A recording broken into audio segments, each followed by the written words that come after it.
allow doubt and fear to keep you from walking out on faith and keep you from doing the things that God has said to you you will do.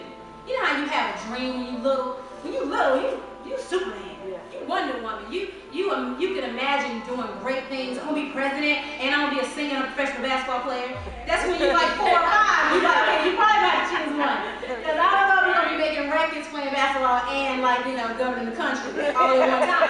But when you're young, that's how you think, right? I'm gonna rule the world. But somewhere along the way, we choose to let the doubt of everybody around us and the environment and problems and situations and things we see impact the way we live, and we start thinking, I should be more practical.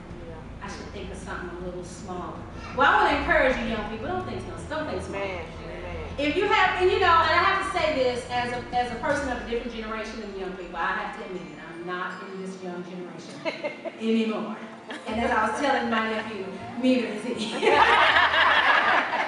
But as, a lot of times, older people, doubt was pushed on them so much that even when they don't mean to doubt, they kind of push it on you. When you're saying something big and they're like, well, baby, that's good, but you probably should try to do this, this, and this. Don't take it the wrong way, because when people haven't seen big things, sometimes they don't know how to believe it. And when you can see something big before you actually see something big, it's a gift. Don't allow anybody to take it from you. If God has given you a great vision, choose to believe that vision. Choose to believe what God said. And it doesn't matter. Jesus is out there on the water and say, come, come. Because that means if he can part the whole sea, so that a whole slew of people, for lack of a better word, can cross through. How come he can't make a little road, you know what I'm saying, on this water, on this situation? And I don't know what your water is in your life. It could be getting, to a different place on your job where people say, but you don't have the qualifications. You don't have the this, but I got the God.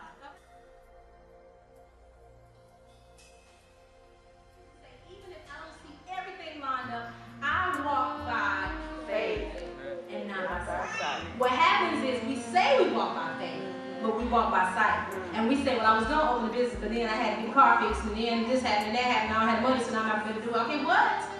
Go online and let's find some resources, let's do something. And I'm speaking to myself, a lot of times we feel like the time has passed, or the circumstances are not right. I'm too old to do it now. I'm too this to do it now. I'm not this, I'm not small enough, well, who cares?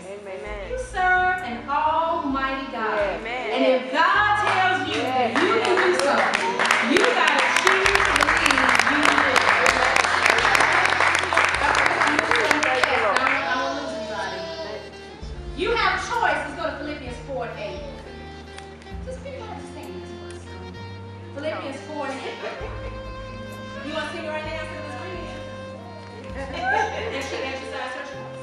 Amen. Okay, so 4:8 says, finally, brothers, whatsoever things are true, whatsoever things are honest, whatsoever things are just, whatsoever things are pure, whatsoever things are lovely, whatsoever things are of good report, if there be any virtue, if there be any praise, think on these things. You have a choice to think positive or to think negative. To be optimist, as they say, or pessimist. You make that choice to see glass half full or half empty, right? I see a bottle. I see a head. I don't even see glass, okay? I see more than glass. I see a never-ending supply, right? So that's what we have to see. We have to be able to realize, okay, what I see in front of me is not lovely. It's not pure. It's not a good report. So I have to choose to see something other than what's in front of my face. I've got to see in the spirit. Because if you just go on what you see, you'll get fooled quick. Because something can look good and not be worth anything. I have gotten a thing of strawberries that look gorgeous on the top. And you get them there, and they all bad because the ones underneath them have touched the one that looked half good, and they right. And you're like, what? So you can't be fooled by what you see. Likewise, sometimes something might look like it's not all that. Like people might run on Candy, but she still run pretty good, right? Am I right? Candy still runs pretty good. So we can't be fooled by what we see. We have to realize what God sees. Lord, and that should be our